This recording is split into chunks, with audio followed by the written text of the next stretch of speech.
Hey guys, Renee here and welcome back to my vlog. Today's day in the life as a BED student was filled with another meaningful lesson called facilitating classroom learning. Let's dive into this topic together as I share what I've understood the meaning of facilitating classroom learning. So basically what I've learned about facilitating effective learning is that there are a lot of things teachers need to prepare and consider to make learning more effective and enjoyable for the students. So teachers need to prepare a structured syllabus so students won't feel lost and can easily follow the lessons and activities throughout the subject. It's kind of like having a guide for the whole semester. For example, when our lecturer gives us a clear syllabus at the beginning of the semester, I personally will feel less pressured because I already know what topics, activities, and requirements to expect. It helps me manage my time better, especially when several deadlines are coming at the same time. It's kind of like having a guide for the whole journey. We also learn about needs analysis, and I learned that it's really important for teachers to understand their students first, like their interests, strengths, weaknesses, and even their learning goals. Because I know that not all students learn the same way, so teachers need to adjust their strategies depending on the students' needs. I have experienced some classes where the teacher adjusted activities depending on how the students responded during discussions. This is because I know that some students are shy when speaking in front of the class, so the teacher allowed us to work in small groups first before sharing our ideas. One thing that I found interesting is how important it is to have learning materials and technology, especially nowadays when modern technology is constantly improving. So I believe that using video presentations, games, or other ICT tools can make discussions more interactive and, less boring. I feel like students will participate more when lessons are fun and engaging. Of course, classroom interaction is super important too. Learning becomes better when students feel comfortable and motivated to share ideas, asking questions, and working together with their classmates. It creates a more positive and active classroom environment. From my experience, as a student, I tend to participate more when I feel that my ideas are welcome and respected by both my teacher and classmates. I feel excited and motivated to be able to talk normally and open up freely about the topic with my peers. So to sum it all up, based on my understanding on this topic, I feel like facilitating classroom learning is really about creating a classroom where students feel comfortable, involved, and motivated to learn. It's not only about teaching lessons, but also about understanding students and helping them grow throughout the learning process. So that is all that I'm able to share with all of you in today's vlog. Thank you for tuning in and staying with me until the end. Till next time, bye!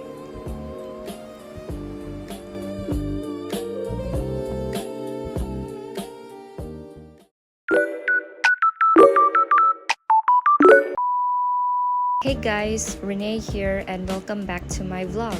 Today's day in a life as a BD student, I will be talking about the topic of teaching speaking and listening skills that I had learned in class. So come with me on this journey and I hope that you will enjoy my content for today.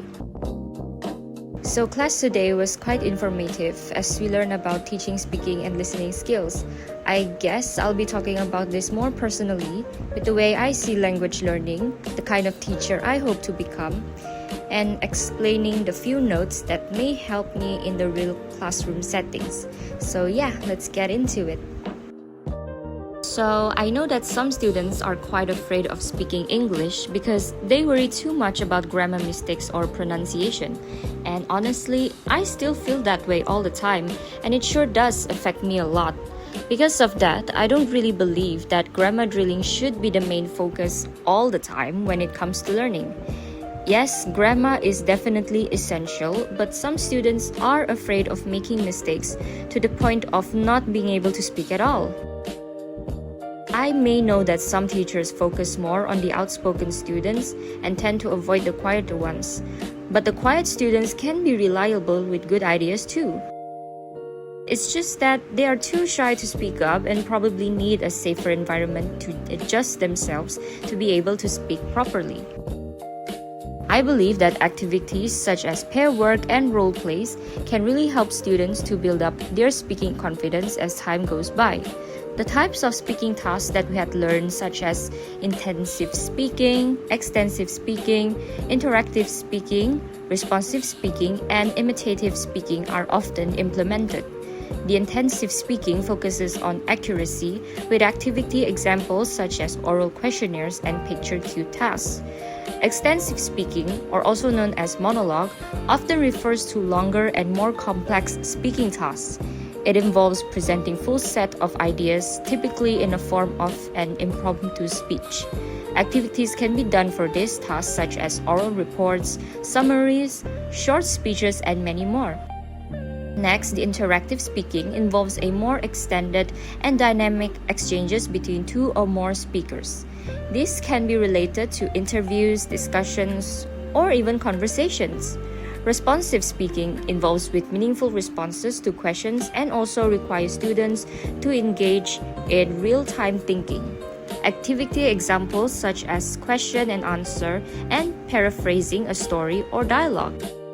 Lastly, the imitative speaking is an ability to mimic sounds, words, and phrases to help focus on accuracy in pronunciation, stress, and also intonation.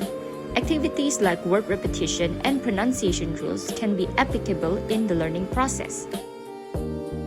As for learning, it is an active process that we receive, interpret, and respond to spoken and nonverbal messages. Some of us may believe that listening can sometimes be known to be underrated, but it's actually very important because students need understandable input before they can respond well. For listening, it is important to focus on the objective given, and the factors can help learners how to develop their listening skills. Factors such as setting clear purposes for listening and bottom-up versus top-down processing are few that can help with the listening learning process. Stages in the listening lesson can be structured into 3 phases such as pre-listening, while listening, and post-listening. The example of the listening tasks that can be used are jigsaw listening, summarizing a story, and listening for specific details, and also many more. Another thing that I think it is very important is the inclusivity in language teaching. I think teachers should be flexible enough in teaching. Instead of expecting the students to be able to adapt the same learning style, when some of the students are quite shy, and some are quite active and are multilingual where English is not their first language. So as a future teacher, I want my classroom to be supportive and less stressed out. I want my students to feel safe without the fear of making mistakes, because making mistakes is part of the learning process. So yeah, to conclude my vlog for today, teaching speaking and listening skills enable students to express themselves clearly and to be able to comprehend and respond appropriately. Theories such as Crescent's input hypothesis and Vygotsky's zone of proximal development gave me a better understanding on how students will learn better if their necessary needs are met accordingly. This allows me as a future teacher to create a classroom where students will feel comfortable and secure to express themselves without any fear from being judged by many. So that is all from me. Thank you for tuning into my vlog, and I hope that you enjoyed listening to me talking about my personal thoughts of this topic that I have learned in class. I'll see you guys in the next video. Bye!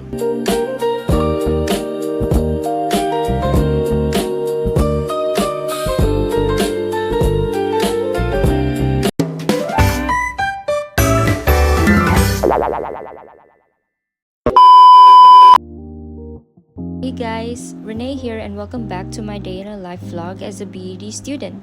In today's class, I have learned about language testing. With that being said, let me share what I have understood with the lesson that was taught earlier on and share it with all of you for today's vlog. When we hear the word tests, most of us immediately think about exams and grades. But after learning more about language testing, I realized that it's actually much bigger than that. Language testing helps teachers understand students' progress and figure out the best ways to support their learning. Teachers are often involved in many parts of the testing process. They prepare activities, create quizzes and exams, mark students' work, and provide feedback. Learning about this made me reflect on the kind of teacher I want to become in the future. Do I want to be very strict about grammar and correct every mistake? Or do I want students to feel comfortable speaking and expressing their ideas, even if their grammar isn't perfect yet? Honestly, I'm still trying to find a balance between the two. One of the main things I learned is that language testing consists of 3 important components, which are teaching, testing, and assessment. These 3 work together to help students improve their language proficiency. Assessment happens almost every day in the classroom, even when students don't realize it. For example, a teacher will ask students to discuss their weekend plans in pairs. While the students are talking, the teacher walks around, listens to their conversations, and notices whether they can use future tense correctly. The teacher might then give feedback or plan another lesson based on what the students need.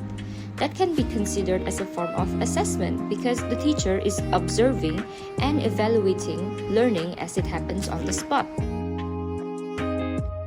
The 2 most common types of assessment are formative assessment and summative assessment. A formative assessment could be something simple like asking students to write sentences using new vocabulary words before leaving class for closure. This allows the teacher to quickly check their understanding. A summative assessment is more formal and usually happens at the end of a semester. The word similar to this can be known as examination. For example, students may complete a final examination that covers everything they have learned. Besides that, testing refers to the more structured process of measuring students' language abilities through exams, quizzes, presentations, or specific tasks. Reliability means the test results should be consistent and dependable. Reliability can also be affected by students themselves. For example, a student may perform poorly because they were sick or nervous even though they normally perform well in class. Validity, on the other hand, is about whether a test actually measures what it is supposed to measure. We also learn about different types of validity, including content validity, construct validity, and criterion-related validity, which help teachers ensure that assessments truly reflect the skills they want to evaluate.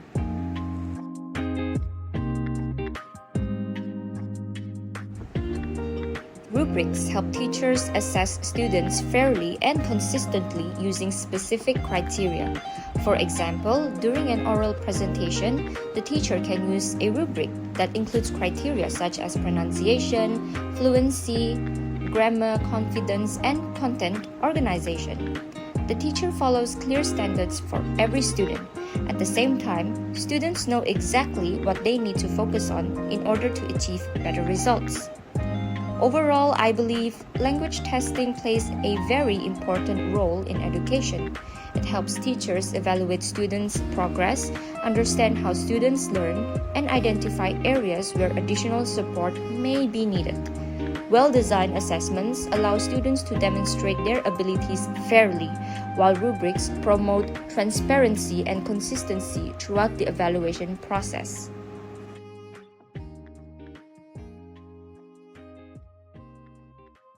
As a future teacher, I hope to create a classroom environment where students feel comfortable learning and understand that tests are not meant to punish them.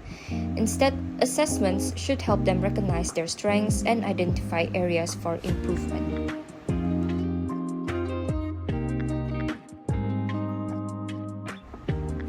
I want my classroom to be a safe space where making mistakes is seen as part of learning rather than something to be embarrassed about.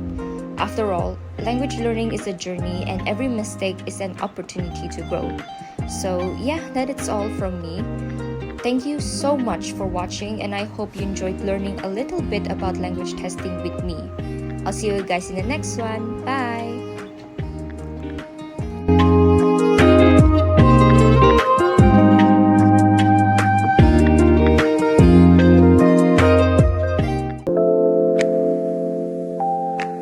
Hi everyone. So I will be sharing my reflection based on the 3 topics I have learned as a BED student, which are facilitating classroom learning, teaching speaking and listening skills, and language testing that I have done for my vlogs. These lessons not only help me understand the responsibilities of a teacher, but they also changed my perspective on language teaching and shaped the kind of educator I hope to become in the future. Before learning these topics, I used to think that language teaching mainly focused on delivering lessons, correcting grammar mistakes, and preparing students for examinations. However, after reflecting on these lessons, I realized that effective language teaching is much more than that. It is about creating a learning environment where students feel safe, motivated, and confident to express themselves while developing their language skills gradually. From the topic on facilitating classroom learning, I learned that teachers need to carefully plan lessons and understand students' individual needs. A structured syllabus and organized learning activities help students feel more prepared and also less anxious. I also realized that every student learns differently. Some students are confident and outspoken, while others may be shy or struggle to participate. Because of this, teachers should be flexible in adjusting teaching strategies to suit different learners. This changed my perspective because I now understand that teaching is not only about completing the syllabus, but also about making sure that students feel included and supported throughout the learning process. For the lesson on speaking and listening skills that I have learned also gave me a deeper understanding of the emotional challenges that students face when learning a language. I personally relate to students who are afraid of making grammar or pronunciation mistakes when speaking English. Before this, I thought accuracy was the most important part of language learning. But now I believe communication and confidence are equally important. I learned that students need a supportive environment where mistakes are seen as part of learning rather than something embarrassing. Activities such as pair work, role plays, games, and storytelling can help students become more confident speakers naturally. This lesson encouraged me to become a teacher who values students' efforts and participation instead of only focusing on the perfection. Another major change in my perspective came from learning about language testing. So previously, I viewed tests as a way to measure students' performance through grades, only grades. But I now understand that assessment is also a tool to support learning and identify students' strengths and weaknesses. Assessments such as formative assessments, classroom observations, and feedback are just as important as formal examinations because they help teachers adjust lessons according to students' needs. I also learned the importance of reliability, validity, and rubrics. It made me realize that these assessments should guide and encourage students instead of causing fear and also pressure. So overall, the key takeaway from these lessons that I have learned is that language teaching should be student-centered, inclusive, and also supportive. As a future educator, I want to create a classroom where students feel comfortable expressing themselves without fear of being judged. I want to encourage active participation, promote confidence, and using assessments fairly to help students grow. Professionally, these lessons taught me the importance of flexibility, empathy, preparation, and continuous reflection as a teacher. Personally, they reminded me to become more understanding and very patient because every student learns at their own pace. So, to sum it all up, these topics greatly shaped my understanding of what it truly means to be an educator. Teaching is not simply about transferring knowledge, but about guiding, supporting, and inspiring students throughout their learning journey.